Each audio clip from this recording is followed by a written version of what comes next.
अपनी जो cell cycle वाली यूनिट थी उसके अंदर अपन ने क्या क्या टॉपिक पढ़े, एक बार थोड़ा सा वो देख है ना। अपने सबसे पहले अपन ने पढ़ा था उसमें सेल डिवीज़न। क्या पढ़ा था? सेल डिवीज़न, जिसमें अपन ने माइटोसिस और मियोसिस के बारे में पढ़ा था। ठीक है, उसके बाद है ना एक टॉपिक है सेल साइकिल। ठीक है, सेल साइकिल, इसके मैंने नोट्स दे दिए हैं, है ना।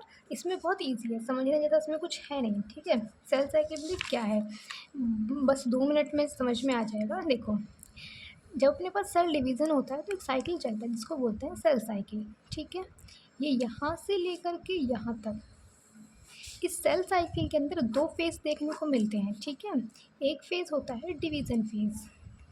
ठीक है, दूसरा फेज़ होता है इंटरफेज़। इंटरफेज़। ठीक है, तो एक होता है डिवीज़न फेज़, दूसरा होता है इंटरफेज़। ठीक है, तो इसके अंदर ना जो ये बहुत ज़्यादा टाइम वाला फेज़ है, ये बड़ा फेज़ जो यहाँ से लेकर के यहाँ तक इतना बड़ा फेज़ है, इसको तो बोलते हैं इंटरफेज़। इसको क्या बोलते हैं? इंटरफेज़। और जो ये छोटा सा है इसको बोलते हैं डिवीज़न फेज़।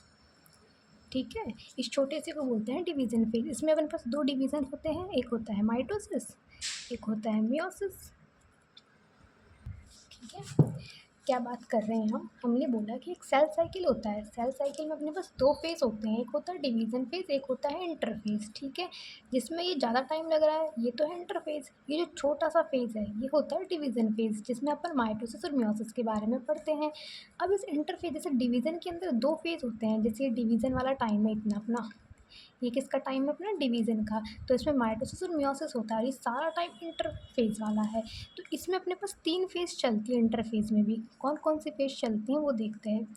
एक चलती है G1 फेज़, फिर S फेज़ और G2 फेज़। ठीक है, तो इंटरफेज़ 3 फेज़ में डिवाइड है, एक है G1, एक है S और एक G2। ठीक है, जैसे डिवीज़न फेज़ 2 फेज़ में था तो वैसे ही इंटरफेज़ भी अपने पास 3 फेज़ में डिवाइड रहता है।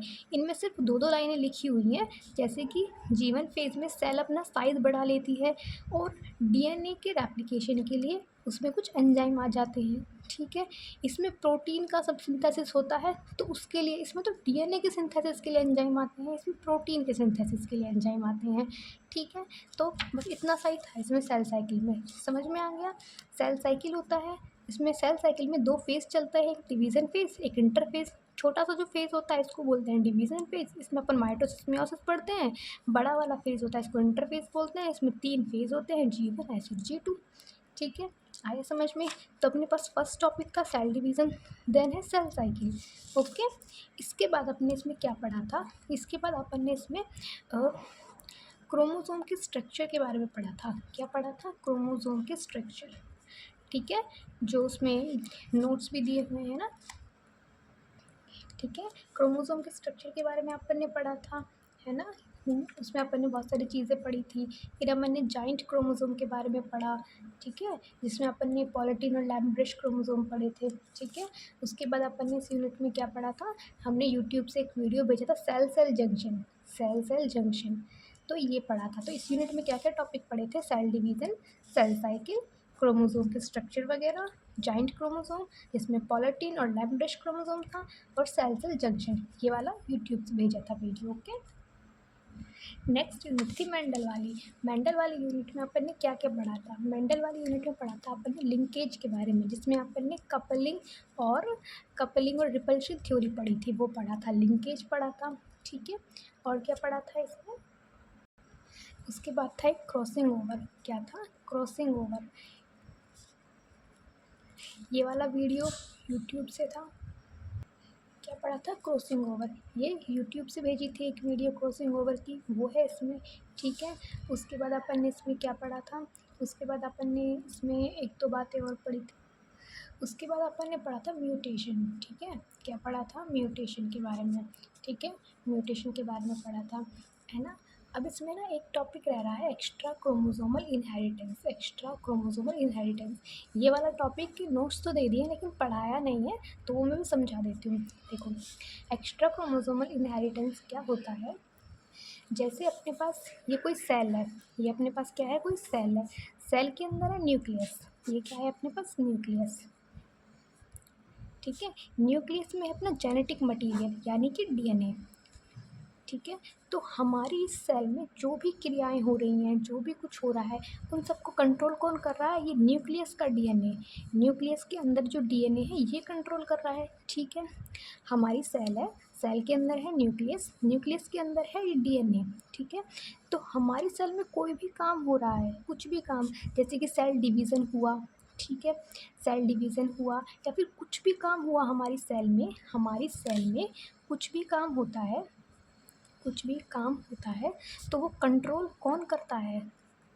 तो वो कंट्रोल करता है न्यूक्लियस का डीएनए, न्यूक्लियस में प्रेजेंट डीएनए, न्यूक्लियस में प्रेजेंट डीएनए, ठीक है। हमारी सेल में कुछ भी काम होता है तो कंट्रोल करता है न्यूक्लियस में प्रेजेंट डीएनए, इस न्यूक्लियस में। लेकिन कुछ कुछ कोशिकाएं ऐसी होती हैं, कुछ कुछ कोशिकाएं ऐसी होती हैं जिनमें न्यूक्लियस में तो डीएनए प्रेजेंट है ही, साथ में माइटोकॉन्ड्रिया, जो ये अपने पास है माइटोकॉन्ड्रिया, इस माइटोकॉन्ड्रिया में भी एक डीएनए प्रेजेंट होता है, ठीक है। तो ये तो है न्यूक्लियस का डीएनए। कुछ कोशिकाएं ऐसी होती हैं जिनके माइटोकॉन्ड्रिया में भी डीएनए होता है, जिनके माइटोकॉन्ड्रिया में डीएनए होता है। तो इस माइटोकॉन्ड्रिया के डीएनए को बोलेंगे एम्प्टी डीएनए, एम्प्टी डीएनए। और ये कैसा होता है? स्फेरिकल होता है, ये स्फेरिकल यानी कि ऐसे गोल डीएनए होता है, यूं इस तरह से। समझ आया? अब देखो, सेल के अंदर न्यूक्लियस होता है, न्यूक्लियस के अंदर डीएनए होता है। 99% तो यही बात होती है, ठीक है। सेल के अंदर होगा न्यूक्लियस, न्यूक्लियस में होगा डीएनए। तो सेल के अंदर कोई भी काम होगा, सेल डिवीज़न होगा या कोई भी काम होगा सेल के अंदर, तो वो कंट्रोल कौन करेगा? ये न्यूक्लियस का डीएनए कंट्रोल करेगा। लेकिन कुछ कुछ कोशिकाएं, कुछ कुछ सेल ऐसी होती है जिनमें न्यूक्लियस के डीएनए के अलावा माइटोकॉन्ड्रिया में भी डीएनए पाया जाता है। न्यूक्लियस के डीएनए के अलावा माइटोकॉन्ड्रिया में भी डीएनए पाया जाता है। इसको अपन एम्प्टी डीएनए बोलते हैं और ये स्फेरिकल होता है, ठीक है। अब क्या होगा? अब सेल में कुछ काम होगा, सेल में कुछ काम होगा तो वो काम, सेल में कुछ काम होगा तो वो काम इस एम्प्टी डीएनए से कंट्रोल होगा, ठीक है। यहाँ पे तो कुछ काम न्यूक्लियस के डीएनए से कंट्रोल हो रहा था, लेकिन यहाँ वो काम एम्प्टी डीएनए से होगा।